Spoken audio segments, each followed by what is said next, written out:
Buen día, gracias por acompañarnos a esta mesa sobre el Día Mundial del Agua. Es un día muy importante porque a pesar de todos los problemas que vivimos en la ciudad y en el país en estos momentos, se trata de un recurso sin el cual simplemente no podemos vivir, ¿no? Para discutir este tema nos acompañan José Luis Luege, exdirector de Conagua y colaborador del Universal. José Luis, muchas gracias. Nos acompaña también Colin Herron, él es director para México y Centroamérica del programa de agua dulce de Nature Conservancy. Gracias. Y Eduardo Vázquez, director general de Por el Agua de la Ciudad de México, ACES. Gracias. Y bueno, la primera pregunta directamente es el título de nuestra mesa de análisis, José Luis, es: ¿nos quedaremos sin agua en la Ciudad de México? Muchas gracias, Esteban, por la invitación, y me da mucho compartir esta mesa con dos grandes amigos, Eduardo y Colin. La respuesta para mí, desde el enfoque, información y diagnóstico que tengo, es sí, hay un riesgo de quedarnos sin agua. Yo califico como quizá el problema más crítico, más grave a nivel nacional, dado que la Ciudad de México es capital de la República, es la sede de los poderes federales, y nada más no es solamente lo que era el DF, sino realmente la zona metropolitana que la habitamos 20 millones de personas. Pensar en que pudiera haber un agotamiento en el abastecimiento, pues es una situación inimaginable, ¿no? Bueno, pues es posible, real, como ha sucedido ya en otras ciudades del mundo, fundamentalmente porque el abastecimiento más importante, el 70% del volumen del agua que consumimos, proviene del subsuelo, del acuífero. Y ese acuífero sí está en un grave deterioro, sobreexplotado, se extrae más de 4 veces la capacidad teórica de recarga y evidentemente desde el punto de vista técnico no hay duda, vamos hacia una situación muy, muy crítica. ¿Cuál es tu diagnóstico sobre nos quedaremos sin agua? Es la pregunta. Hay un riesgo, efectivamente, como bien lo señala José Luis, extraemos de los acuíferos de la ciudad muchísima más agua de la que se recarga naturalmente.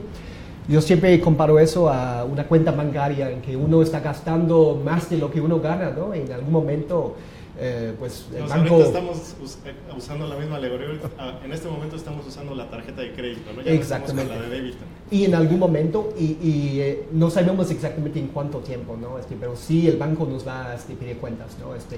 Si puedo dar el ejemplo de la ciudad del Cabo en Sudáfrica, recientemente están pues en una situación crítica. Se dice que el día cero en que ya se acaba el agua de la ciudad está a unos pocos, ahorita creo que es mayo, ¿no? El cálculo, decían un día específico de mayo que Ciudad del Cabo se queda no hay agua. Ya lo movieron a julio porque afortunadamente para ellos llovió un poco, pero igual está pues en fechas cercanas. Y ahí sabían de la venida de una situación grave en cuanto al tema de agua, pero pensaban que era un horizonte de 10, 15 años y por lo tanto no tomaron las medidas inmediatamente y les llegó una sequía de 3 años que hizo que las reservas ya bajaron a casi el mínimo posible y bueno, creo que nosotros aquí en la Ciudad de México estamos en un contexto en que todavía podemos tomar medidas para evitar esta crisis futura. Eduardo. La misma pregunta, ¿nos quedaremos sin agua? Gracias por la invitación, Esteban, es un gusto estar contigo, el Universal, y por supuesto un gusto estar con José Luis y Colin. Creo que en cuanto a datos y estadísticas, José Luis los ha planteado de manera muy clara y concreta, con mucho conocimiento del caso. Me sumaría también a los comentarios de Colin, pero creo que ya inclusive me gustaría hablar de realidades que todos estamos viendo y viviendo todos los días en distintas zonas de la ciudad. Es clara que la relación entre la ciudad del agua y el agua de la ciudad es intrínseca. Mucho me atrevería a decir que sin agua no hay ciudad. Y ante este entorno tan complejo como el que estamos, pues, no pintando, sino viviendo, es evidente que hay que tomar muchas decisiones fuertes y serias. Creo que ahorita que se tocaba el caso de Ciudad del Cabo, esta ciudad, si bien es la número 1, se acaba de publicar un listado de 11 ciudades en el mundo que tienen riesgo de quedarse sin agua y sin casualidad alguna México es una de ellas. Y otro tema que me gustaría abonar a la reflexión, que es sumamente importante entender, es en el sentido de que si bien obviamente estamos hablando de la Ciudad de México y el agua, claramente para entender y dimensionar el problema y el reto de la falta de agua en la ciudad, tiene que tener una visión metropolitana. No solo es la ciudad, bien lo decía José Luis, gran parte del agua, si bien viene de acuíferos sobreexplotados, pero hay fuentes externas. 30% del agua que recibimos en la ciudad viene del sistema Cutzamala, que en sí mismo el propio sistema tiene diversos riesgos, como ya pasó en 2009, hubo un escenario pues no imprevisto, porque finalmente las sequías son cíclicas, hubo una crisis en las presas del sistema Cutzamala y nada más esa afectación hizo que la ciudad se pusiera en un estado crítico. Es algo que va a volver a pasar, por cierto, no solo por fallas en la infraestructura, sino por cuestiones naturales, con la consideración adicional de los efectos grandes e impactos que tiene el cambio climático. Para hacer justamente la mención y hablando de presas y equiparándonos con Ciudad del Cabo, y para que la gente lo entienda, y si estoy mal en los datos que tengo, ustedes corríjanme por favor. Tengo entendido que Ciudad del Cabo, una de las principales ciudades en Sudáfrica, depende principalmente de varias presas, una en particular que por primera vez o por una ocasión inusitada, por una sequía, se quedó en niveles críticos de agua. Estaba leyendo, creo, 10 o 13%, una cantidad que su maquinaria actual no les permite extraer para abastecer a la población. ¿Cómo podemos comparar eso con la Ciudad de México?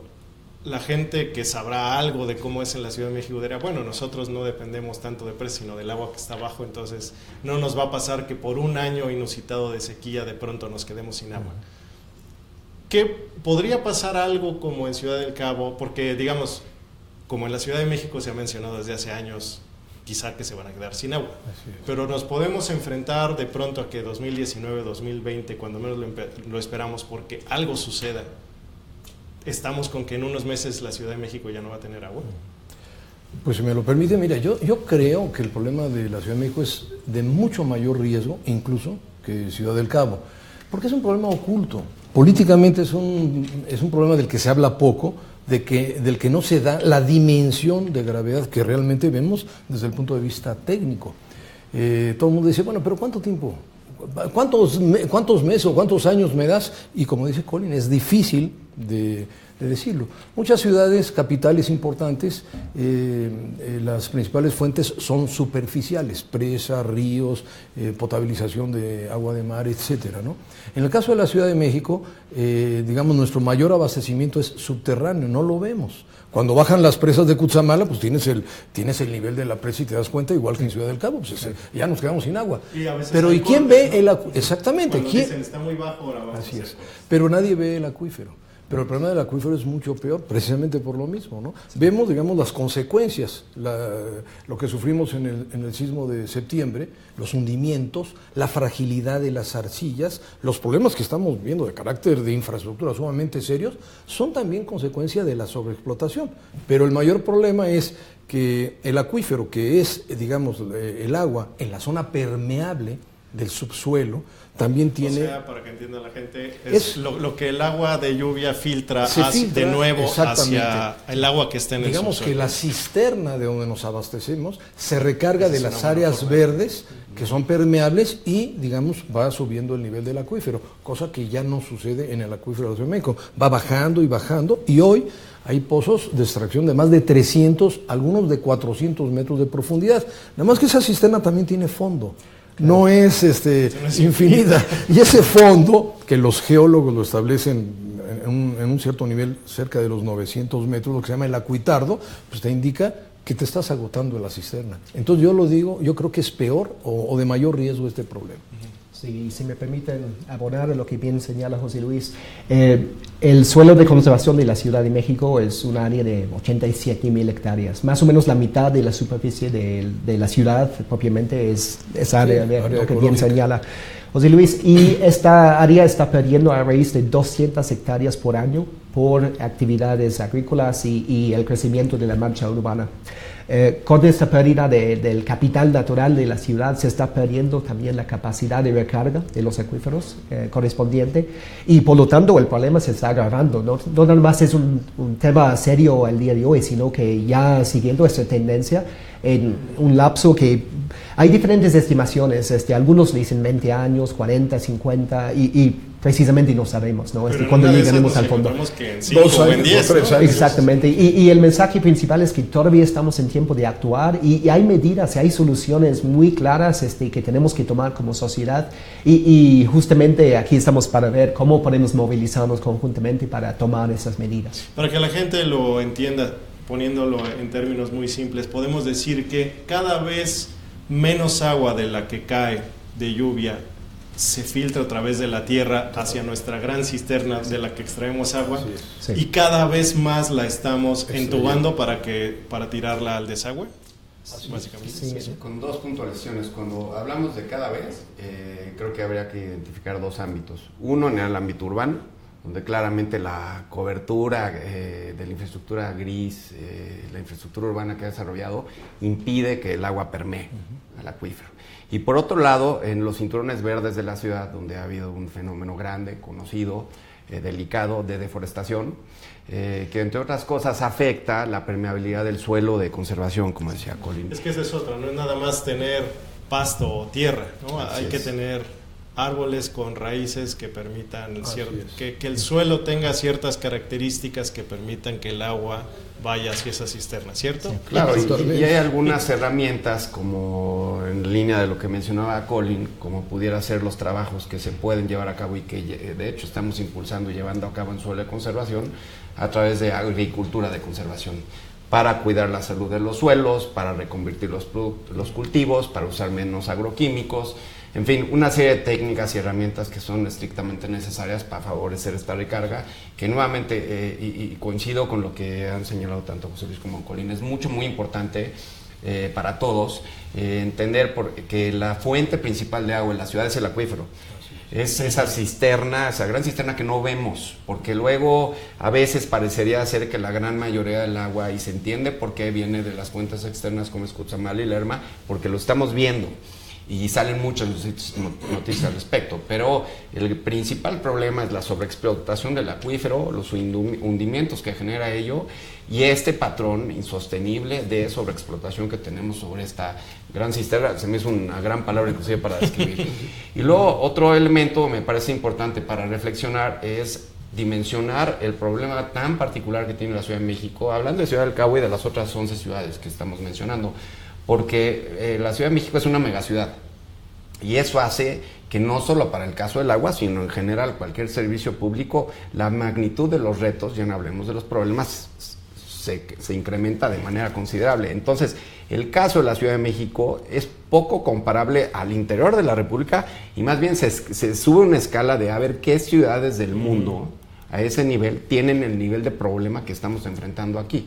Sí, ya no hay tendríamos ninguna otra ciudad en México siquiera cerca comparable al problema. A este nivel de problemas, salvo mejor opinión, yo pensaría que no, y se entiende por la dimensión. Otra vez, estamos hablando de un área metropolitana, no solo es la ciudad, es un área metropolitana con 20 millones de habitantes, con varios estados alrededor de la misma, con usos distintos, con distintos niveles de gobierno, con usuarios diferentes, que es muy importante, por cierto, entender que este es tan grande la magnitud del problema que requiere el concurso y la participación de todos los actores sociales. Eso es un punto interesante. Este no es un problema del gobierno de la Ciudad de México, ¿no? Este es un problema del Estado de México, la Ciudad de México, Hidalgo, Morelos y el gobierno federal. Sí, y de la sociedad en su conjunto, ¿no? Porque todos somos afectados, ¿no? Y justamente hay una tendencia a veces de decir, no, pues que alguien más se encargue, ¿no? de la solución del problema. Pero aquí estamos en una situación en que pues tenemos que tomar medidas. Mucha gente lo está haciendo de forma pues más individual, casi con las soluciones que tenga a la mano, pero justamente hay soluciones probadas en diferentes partes del mundo, incluso en México, que muy bien se pueden aplicar, y justo lo que queremos hacer es dar a conocer esas soluciones e implementarlos de la mano de todos, ¿no? La sociedad civil, la academia, gobierno y el sector industrial, que todos son usuarios y interesados en que se conserve el agua. Ahora que estamos en elecciones, al parecer ninguno de los candidatos o no ha sido uno de los principales temas que han expuesto los candidatos. Supongo que justamente porque no se ve o porque el agua sigue saliendo del grifo, pues no es un tema del que hablemos. Sin embargo, hay partes de la ciudad, Iztapalapa siempre se menciona, ¿no?, donde constantemente no hay agua. ¿Se puede hacer algo antes de hacer la gran solución, digamos, suponiendo que hay una gran solución para la Ciudad de México, en este momento, en 2 meses o en 3 meses o en 6 meses, para solucionar los problemas de agua de lugares como Iztapalapa? Bueno, en 2-3 meses. Mira, el problema yo lo califico como crítico precisamente porque las soluciones son muy complejas, de mucha inversión y de tiempo. El problema cuando abra uno la llave y no salga agua, un día y luego una semana y quizá un mes y quizá ya no vayas a tener la posibilidad de tener agua, es impensable ese problema, verdaderamente, ¿no?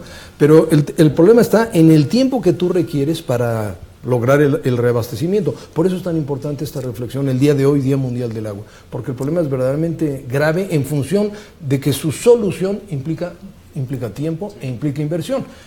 O sea que por ejemplo, estando un candidato que diga, yo al llegar a la jefatura de gobierno voy a garantizar el agua para Iztapalapa en 6 meses. Sí, dicen, voy a mandar pipas, ¿no? ¿Y de dónde va a sacar las pipas? ¿Y esa pipa dónde se carga, no? Yo creo que lo más inmediato es eficiencia, tratamiento y reuso. Es decir, perdemos el 40% en fugas por obsolescencia, por inoperancia y porque es muy vieja la infraestructura hidráulica de abastecimiento.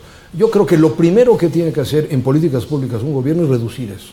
Porque si tú reduces fugas, pues automáticamente tienes un volumen adicional.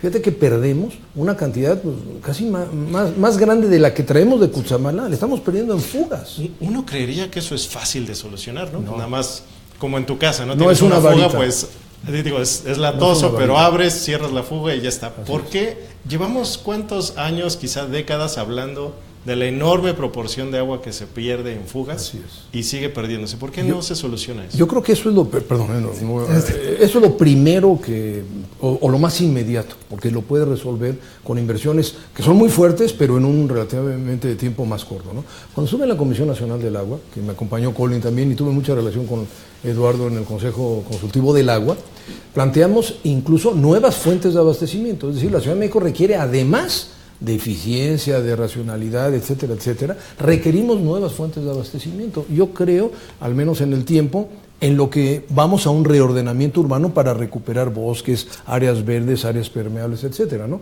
Pero claro, esos proyectos, Esteban, son carísimos, pero bueno, no me importaría el dinero. Creo que se podría conseguir en función de la emergencia. Sí. El problema es el tiempo para ejecutarlos. Y concretamente es más atractivo para un político hacer una carretera, ¿no? Eso sí. Entonces, se ve. Estando en Conagua, lo digo, hicimos la ingeniería básica de 2 proyectos muy importantes, Tula y Necaxa, que son proyectos económicamente viables desde el punto de vista técnico-económico, y que son proyectos que te pueden llevar de 4 a 8 años la ejecución, de 4 a 8 años. Es decir, no es nada más poner el dinero, no, es el tiempo que te lleva. Entregamos la ingeniería básica al equipo de transición, ¿y dónde está ese proyecto? Está en la basura. Eso es imperdonable. Yo creo que ahí sí hay que hacer la reflexión de que no puede ser esto. O sea, tenemos que entrarle a fondo, porque si no, de nada sirven estas conmemoraciones del Día Mundial del Agua. Triste celebración, ¿no? En la que, como decía Eduardo, nadie está hablando hoy del Día Mundial del Agua, excepto nosotros, ¿no? Sí, incluso se habló mucho, postraron sus calcetines los candidatos por el día del síndrome de Down, pero pues este como no es tan atractivo, no hay rostros que ver, no hay nada que exponer, pues al parecer no es políticamente atractivo. ¿Qué lugares de México o a nivel internacional, ojalá pudiéramos poner ejemplos cercanos si es que los hay, son ejemplos de un buen manejo de los recursos hídricos? Sí. Me permiten, TNC, The Nature Conservancy, trabajamos en lo que llamamos la Alianza Latinoamericana de Fondos de Agua, con el Banco Interamericano de Desarrollo, con Fundación FEMSA y con el Fondo del Medio Ambiente Mundial. Y de esos fondos de agua, que precisamente son objeto de la alianza, hay 23 al día de hoy en todas partes de América Latina, en las grandes ciudades como Quito, Medellín, Río de Janeiro, Sao Paulo, San José, y en Monterrey, un ejemplo más cercano a la casa. En Monterrey lanzamos el Fondo de Agua en el 2013 porque lo que aconteció en Monterrey fue que en el 2010 el huracán Alex dio en 2 días el equivalente de la lluvia de un año, ¿no? Un huracán que devastó la ciudad, provocando miles de millones de pesos de estragos, ¿no? Y pues el objetivo era reducir los efectos de eso, de estas lluvias atípicas, ¿no? Pero como consecuencia de no haber almacenado las aguas que vinieron en el huracán Alex, los 3 años que siguieron eran de sequía, ¿no? 2011 y 2013. Entonces, analizamos el porqué de eso, ¿no? Y vimos que había una trayectoria del huracán que era particularmente devastadora, pero uno de los motivos principales es que las montañas que rodean la ciudad de Monterrey habían perdido su cobertura boscosa, y normalmente esos bosques sirven como esponjas que captan el agua, que no hacen que llueva menos, pero sí la filtran a mayor, sí se aprovecha esa agua más lentamente. Entonces, el fondo de agua de ahí, de Monterrey, se ha lanzado con 65 socios. Están invirtiendo un monto muy importante en proteger las fuentes de abastecimiento de agua para la ciudad. Y si bien ya tiene 5 años, ya estamos viendo los primeros resultados positivos de esas acciones. Nos dice una persona que nos está viendo en este momento, Francisco Javier Vázquez Rodríguez. Nos dice: visité San Luis Potosí y allá tienen en los cerros megatanques de agua. Cuando llueve almacenan y les rinde todo el año. ¿Habrá posibilidad de hacer eso en cerros de la Ciudad de México? Yo no sé si saben de ese ejemplo específicamente. Yo creo que el tema, y primero que nada, gracias por la pregunta, da la reflexión. El aspecto de captación de agua de lluvias es un elemento que constantemente está en la discusión, especialmente por los fenómenos tan intensos que vivimos en la ciudad respecto a las lluvias. Salvo mejor opinión de José Luis y Colín, nuestra perspectiva es que la captación de agua de lluvia sin duda alguna es una herramienta importante, pero es parte de un paquete de soluciones. Porque de repente parecería ser, o se escuchan opiniones de que solo con el agua de lluvia tenemos para abastecer la ciudad a futuro. Digamos, lo cual evidentemente... Con su entendimiento, como lo podemos ver, es, pues, ¿por qué no ponemos grandes recipientes en donde captemos el agua de lluvia y ya está, ¿no? ¿Por qué no se puede hacer eso? Ahora, varias razones. ¿Por qué no es primero, la gran solución? Se requieren, ¿no? Es una solución, no la saco de juego, al contrario, de hecho es parte de un paquete de soluciones que nosotros mismos siempre estamos proponiendo como una parte de. Primero que nada decir, se requiere una inversión. O sea, hay que tener una infraestructura mínima, si se quiere, para captar el agua de lluvia. 2, hay que darle, dependiendo del estado que tenga el recurso, un trato mínimo para que tenga la calidad adecuada. Ya ni siquiera estamos hablando de consumo humano para determinados usos. Y nuevamente 3, por el hecho de que las lluvias en la ciudad están particularmente segmentadas en algunos meses del año, claro. Eso no es estandarizado, o sea, no tenemos un periodo de lluvias que cubra los 12 meses. Anteriormente era de 5 meses, de mayo a septiembre, ahora ya, de verdad es que hace una semana estamos viendo unas lluvias previas a la temporada de unas magnitudes, que estos fenómenos, que aparentemente son derivados del cambio climático, de lluvias muy intensas, con mucha caída de agua en periodos muy cortos. Entonces también eso ya empieza a reflejar el problema de las inundaciones. Ojalá y solo fuera a captar para consumo y ojalá solo fuera para infiltrarlo al acuífero. Estamos enfrentándonos a uno de los grandes retos de la ciudad, que lo vivimos todos en la temporada de lluvias, que es un caos, las inundaciones.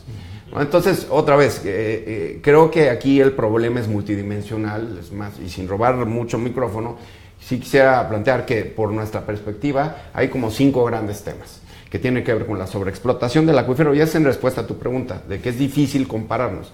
La sobreexplotación del acuífero y el hundimiento, que, salvo mejor opinión de ustedes, no sé cuántas ciudades del mundo tienen este fenómeno tan grave. Punto número 2, la eficiencia del sistema operador de aguas. Punto número 3, el problema de las inundaciones. Punto número 4, la cobertura de las redes, bien lo mencionaba José Luis, y la eficiencia de las mismas. Y punto número 5, y creo que hablando de fuentes posibles, es el gran reto que tenemos respecto al tratamiento y reuso de las aguas residuales.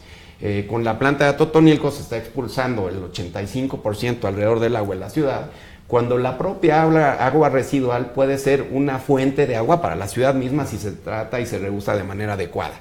¿Qué se necesita para eso? Nuevamente, grandes inversiones, incentivos regulatorios, esquemas institucionales. Creo que una gran parte de la reflexión aquí también tiene que ver con las instituciones que gestionan el agua en la ciudad y en la zona metropolitana, porque no solo es el sistema de aguas de la ciudad, nuevamente, tiene que una relación muy clara con los organismos operadores de las regiones circundantes o de los estados, comisiones estatales de agua, gobiernos estatales, municipios, y ahí es donde yo creo que aquí José Luis más que nadie no nos desmentirá y viste unas experiencias importantes al respecto. El reto de la coordinación entre distintos niveles de gobierno es importantísimo, porque podemos tener el paquete de soluciones perfecto, podemos tener recursos, como bien decía José Luis, pero eso implica necesariamente que haya acuerdos para llevar a las decisiones a la práctica. Y la realidad ha probado en el tiempo que es algo complejo. Estamos viviendo un entorno donde hay múltiples partidos, en múltiples espacios de gobierno, y desafortunadamente nos cuesta trabajo ponernos de acuerdo en soluciones. Con el agua, lo que pasó entre el Estado de México y la Ciudad de México cuando se pelearon Mancera y Herbiel, ¿no? Por la basura, ¿no? Por la basura, que dijeron, pues ahora ya no te recibo no sé la si basura. me permites complementar un poco la respuesta de Eduardo a Francisco. En función, yo creo que yo siempre lo respondo en función de volúmenes. Desde luego que apoyamos todas las iniciativas de captación de agua y lluvia, son buenas, son iniciativas que hay que procurarlas, sobre todo cuando tienes grandes áreas de captación en techos, en unidades habitacionales, comerciales, almacenes, etcétera, ¿no? Pero es un problema de volúmenes. ¿Cuánto consume una persona en la Ciudad de México? Bueno, en general 200 litros, de 200 a 300, pero digamos 200 litros por día. Eso quiere decir que una familia normal se consume 1000 litros. Si tú quisieras almacenar el agua para consumo de una familia, ¿de cuántos días mínimo? Pues tendrías que decir, bueno, digamos 10 días. Eso implica una cisterna de 10,000 litros y ahí ya viene el problema. Eso es muy costoso. Entonces la Ciudad de México consume 1,250 millones de metros cúbicos al año, y eso requeriría una presa ya de magnitud muy grande que no hay dónde ponerla, no hay espacio. Entonces volvemos al concepto sencillo de TNC, y que lo dijo también Eduardo. Nuestra cisterna más importante es el acuífero, porque de ahí estamos tomando el mayor volumen, el 70%. Y ya está ahí, no tenemos y ahí está ahí. ¿Queremos captar agua de lluvia? Bueno, ya dijimos aquí que el bosque, que es la fábrica de agua, las áreas verdes, las áreas agrícolas, los parques, etcétera, son la recarga en la periferia del valle del acuífero. Entonces hay que promover eso, una recarga del acuífero, hay que preservar las áreas verdes, y entonces está resuelto. Tenemos la captación de agua de lluvia más eficiente y más económica, ¿no? Y si me permites, justamente la función fundamental de la naturaleza de captar esta agua, de hacerla disponible para diferentes usos, es lo que llamamos la infraestructura verde. Es la infraestructura menos costosa que tenemos, comparado con un trasvase, un acueducto. O construir un embudo gigante. Exactamente. Una cisterna de cemento gigante, ¿no? Exactamente. Tiene que ser una presa gigante, no puede ser un tanque, ¿verdad? Y aparte, esa función es multipropósito, ¿no? No solamente capta y filtra el agua, la limpia, es hogar de la biodiversidad, la preserva, mejora la calidad del aire, captura el carbono. Hay una serie de beneficios de esta infraestructura natural que Dios nos dio y que pues tenemos que proteger, ¿no? Como podemos. Y hay muchos ejemplos, para referirme a tu primera pregunta, en el mundo en que se ha hecho eso de forma muy eficiente y que ha dado un resultado muy comparable y muy costo eficiente. Entonces, ni siquiera a veces se trata de pedir más recursos, sino de utilizar mejor los recursos disponibles. Okay. Sería, por ejemplo, en la Ciudad de México, si el aeropuerto que va a dejar de usarse próximamente, en lugar de construir un enorme centro comercial, que es parte de las discusiones, se construye un área verde, ¿no? Pero bueno, en fin, se puede utilizar para muchas cosas. Sí. Hablando, ahora que mencionabas, José Luis, del uso de la gente, y hemos hablado mucho de la responsabilidad de los gobiernos, ¿el mexicano promedio gasta más agua en la ciudad de lo que gastan otros en otras ciudades en México o del mundo? ¿Hay un problema de uso de recursos hídricos por parte de los ciudadanos, o eso no es un problema? O sea, en el promedio, si tú tomas, digamos, el balance de masa del agua, sí, el consumo per cápita es de casi 330 litros por día por habitante. El problema son las fugas y las pérdidas. Entonces hay que quitarle que 40% de ese volumen se está perdiendo y no se está ni siquiera midiendo bien.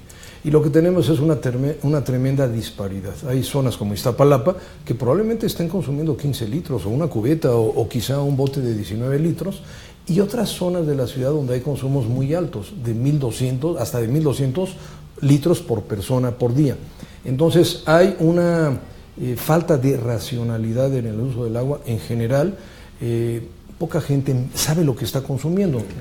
Dentro de los programas que nosotros estamos proponiendo está la medición. Siempre hay que medir nuestro consumo. Entonces es fundamental que más de 2 millones de tomas que hay en la Ciudad de México, todas tengan su medidor eficiente para que sepamos el consumo y, por supuesto, ese consumo de agua conlleva una participación, que son los derechos del agua que hay que contribuir, que en realidad es una contribución, es como un granito de arena. Aquí la cosa es que todos tienen que contribuir. En el momento que tú sabes lo que te cuesta y sabes lo que consumes, entra mucha mayor racionalidad en el uso. Incluso en Iztapalapa o en zonas donde hay muy poca agua, tú puedes ver a personas con la manguera lavando el coche o lavando la calle a ese grado. Entonces, eso es imperdonable porque ahí no hay agua, hay un problema de escasez real, entonces debería haber un criterio de racionalidad mucho mayor y no lo hay. En general, falta mucha educación, falta mucha racionalidad y mucha conciencia del problema. Había un comercial que yo recuerdo haber visto en cines hace muchos años, a mí me pareció un gran comercial, que era de cómo íbamos a llegar en algún momento a gente con pistola resguardando sus tinacos. Exacto, en las azoteas, gente con pistola resguardando sus tinacos ante la falta de agua, ¿no? Pero ya no veo desde hace muchos años, y teníamos en los años 80, creo, un niño también. Ciérrale, exacto. Esa fue muy buena campaña, pero... Luego la retomamos, nosotros tuvimos el Consejo Consultivo del Agua a mediados de 2000, pero...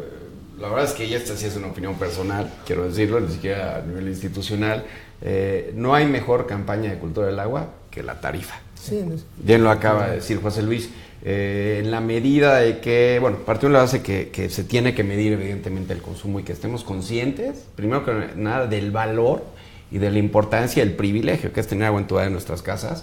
Pero por otro lado, la mejor manera de racionalizar ese consumo y entender es cuánto me está costando, porque claramente los costos de producción y traer agua a la ciudad y sacarla de la propia ciudad son inmensos. Y siendo realistas, la gente no lo está pagando. Aunque le parezca caro pagar 100 pesos de agua. Está tremendamente subsidiada y entonces tenemos fenómenos donde la gente paga el gas, la luz, el celular, otros productos de consumo que no me meto para no meterme en problemas, que no son de subsistencia. Bueno, habrá gente que diga que sí son de subsistencia. Pero hoy en día para un adolescente no tener exactamente, pero no puede vivir pero sin agua nadie puede vivir y entonces se pagan tarifas muy bajas y aún así hay fenómenos en distintos espacios de la ciudad, ya no solo en Iztapalapa.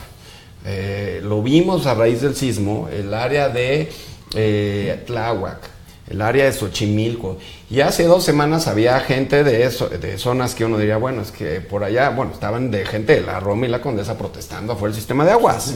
O sea, ya el fenómeno, o la realidad, porque no es un fenómeno, está permeando en distintos espacios.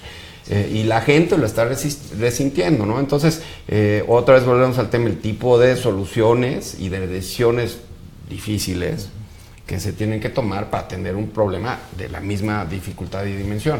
Sí, es que políticamente es muy atractivo regalarle el agua a la gente, ¿no? Pero eso... Y no cobrar tarifas. Sí, ¿no? Pero si uno ve la alternativa, ¿qué hace uno cuando no tiene el agua entubada o el agua entubada no es recomendable para consumo humano? Pues compra garrafones o pipas, que son soluciones mucho más costosas que las tarifas de agua propiamente, ¿no? Un garrafón de 10 litros cuesta que 26 pesos, ¿no? Que es un precio por litro mucho más elevado de lo que pagamos en las tarifas. Entonces no es una cuestión de capacidad de pagar, porque la gente se abastece de alguna forma, pero yo creo que lo ideal sería que las tarifas pudieran representar, primero que la calidad del agua fuera buena, ¿no? Y luego la tarifa que cubriera los costos de operación del sistema, ¿no? Y que luego la gente no tuviera que recurrir a otros medios para abastecerse de agua potable en su casa, ¿no? Es que hoy en día además hay un incentivo, ¿no? Para mantener este esquema de las pipas en lugares como Iztapalapa.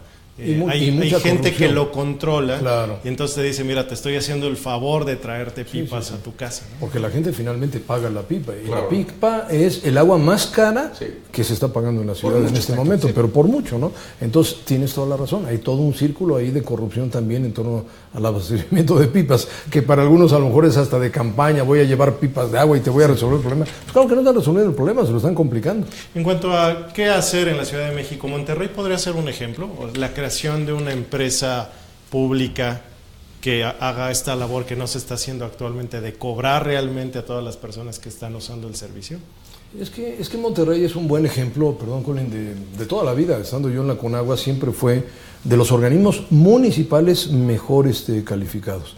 Es un organismo municipal, aunque en realidad es administrado por el gobierno estatal, pero es completamente público, no tiene, digamos, concesiones, tiene parte de concesión, pero en general es un organismo público muy eficiente, con una alta eficiencia de abastecimiento, con tratamiento casi al 100%, con fugas menores al 20%, o sea, está muy bien calificado en cuanto a eficiencia, lo cual quiere decir, sí se puede. Ahora, efectivamente, en Monterrey, en Guadalajara, Aguascalientes, Querétaro, Chihuahua, Cancún, etcétera, en estas ciudades que tenemos eficiencias más altas, la tarifa está de 15 a 20 pesos por metro cúbico, y aquí en la Ciudad de México, en algunos casos veo yo tarifas del orden de los 3 pesos. Sí tenemos un problema de un concepto del subsidio muy mal entendido que tenemos que resolver.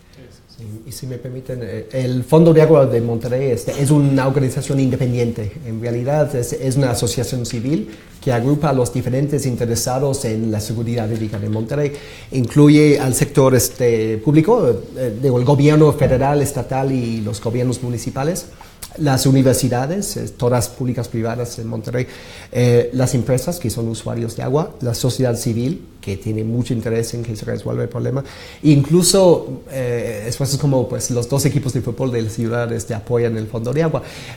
Es de toda la sociedad, ¿no? Y eso es precisamente lo que queremos. Creo que sí es un muy buen ejemplo que pudiéramos ver su réplica en otros lugares, aquí en la ciudad incluso, sobre todo en cuanto a la planeación con base en ciencia, porque puso muy claramente sobre la mesa y la problemática actual, cuál es el abastecimiento de agua, cuál es la demanda de agua, cuál es la brecha, cuál es el escenario de crecimiento futuro y cuáles son las alternativas con sus costos y beneficios en términos de metros cúbicos que se pueden adoptar, y ya con eso hay una base muy sólida para tomar decisiones de política pública con una visión de largo plazo. Y esa es una de las ventajas de los fondos de agua, que precisamente no dependen de ciclos políticos o de orientaciones de sexenales, por ejemplo, ¿no? Sí. Y por lo tanto yo creo que sí está este ejemplo ya probado aquí en México, y potencialmente podría ser una buena solución aquí a los problemas de agua de la ciudad, en la medida en que puede conformar un mecanismo de acción colectiva que es así relevante para el conjunto de usuarios de agua en la ciudad. Yo quisiera traer un tema a colación, si me permite, que es importante por varias razones, y en sí mismo porque hoy, que es Día Mundial del Agua, es el lema. Cada año el Día Mundial del Agua aborda temas específicos relacionados con la gestión, y este año tiene que ver con la infraestructura verde, con las soluciones que ofrece la naturaleza para atender los problemas de agua. Y también tiene mucho que ver con parte de los retos y soluciones que se ha comentado aquí, ¿no? Cómo la naturaleza puede ayudar a que esta gran cisterna recupere su nivel a través de esquemas de infiltración, de recarga, la salud de los suelos, protección de la cobertura forestal, esquemas de conservación, en algunos casos de reforestación. Por otro lado, mencionaba yo hace rato temas que tienen que ver con la agricultura sostenible. Y por otro lado también a través de intervenciones que, si bien estrictamente hablando uno no pensaría que son directamente relacionadas con infraestructura verde, pero la ciudad, dado el hecho de que tiene muchos espacios de infraestructura urbana, tiene múltiples oportunidades a través de esos espacios públicos que se pueden aprovechar para generar soluciones que se aplican, por cierto, en otras partes del mundo, para ayudar a reinfiltrar agua al acuífero, para el almacenaje, para el control de inundaciones, para el tratamiento, para el reuso, de manera innovadora. Y utilizar nuevamente estas herramientas y técnicas que existen en otros lados del mundo para ayudar a contribuir a por ejemplo, hay pavimento, hay un tipo de cemento que permite... Que puede ser permeable. Que puede ser permeable, claro. ¿no? Que puede filtrarse el agua por ahí, que no tenemos, por supuesto... Bueno, no sé si lo tenemos en algunas partes, pero ciertamente no en la mayoría de la ciudad, ¿no? Que no se puede en todos lados, por cierto. El tema de infiltración y recarga depende de el tipo de suelo que existe en los distintos puntos de la ciudad, que es otro elemento. Por eso, otra vez, es profundamente técnico y científico el análisis que se debe hacer antes de pensar que una solución...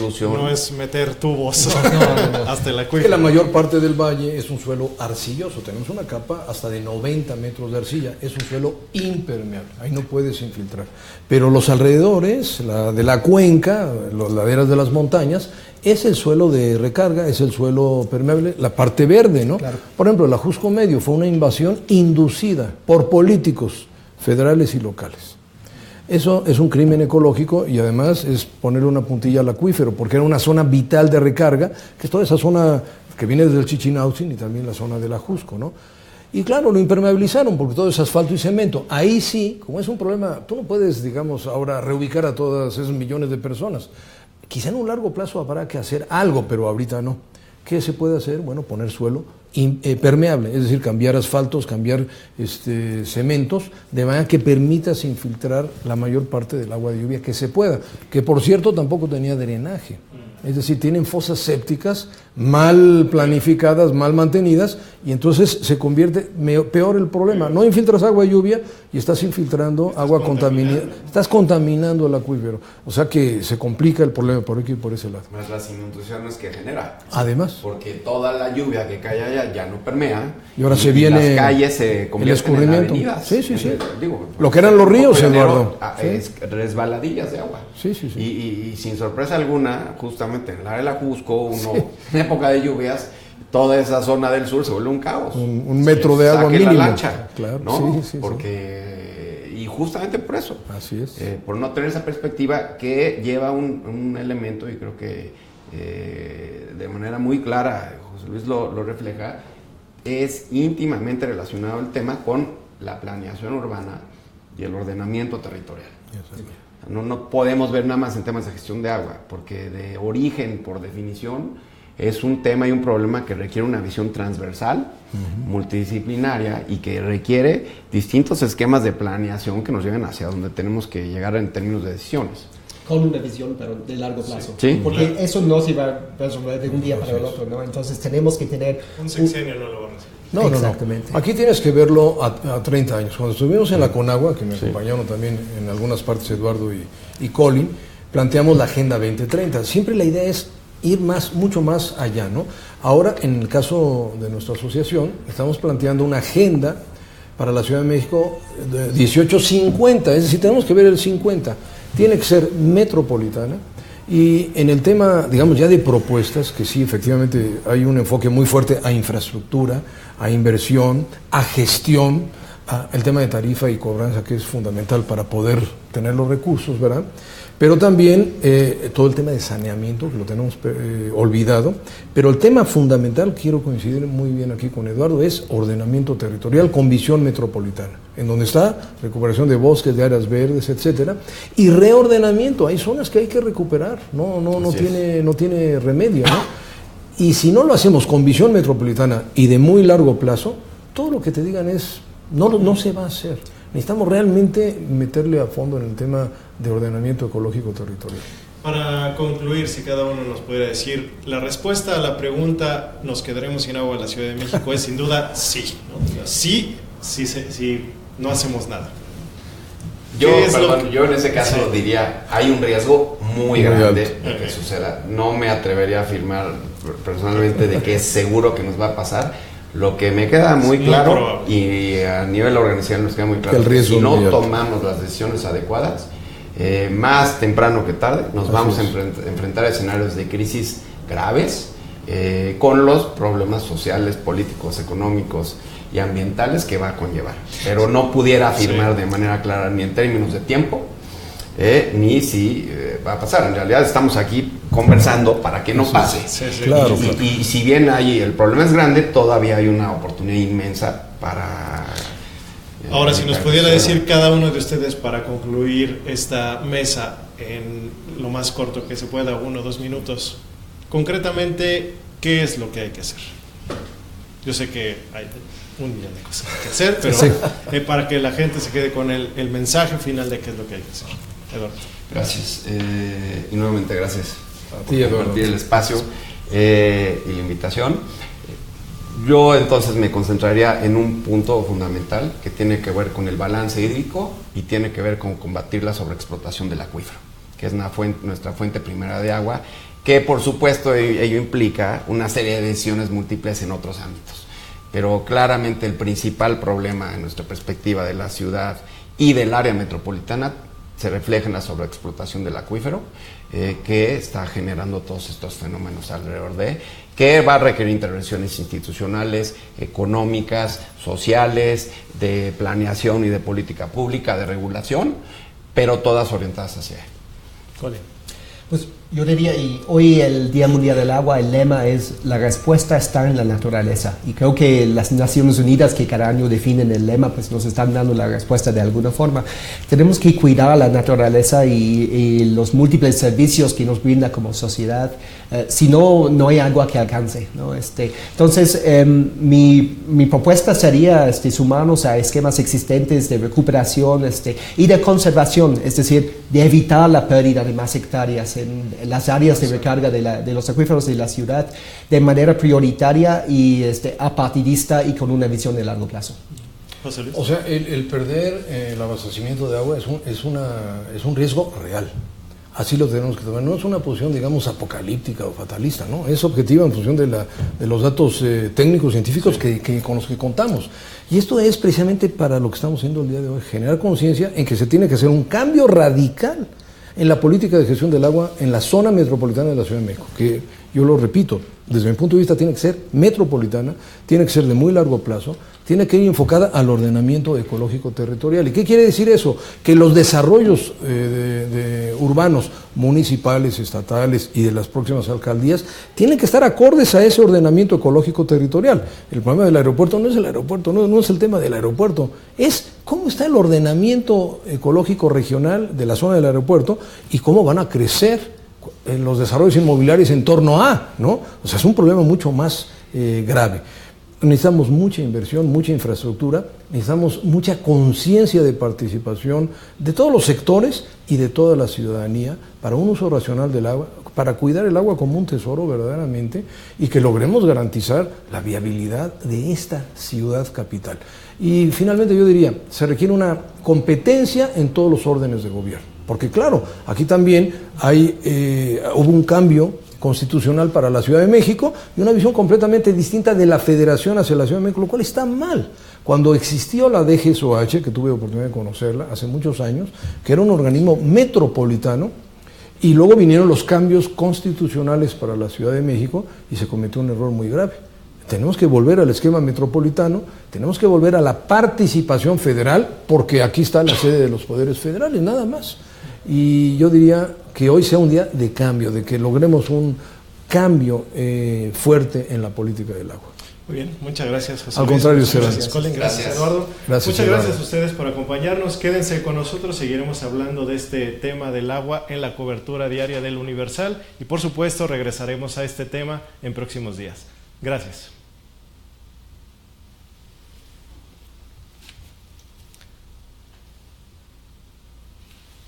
Muy bien, muchísimo. Sí, Muchas gracias.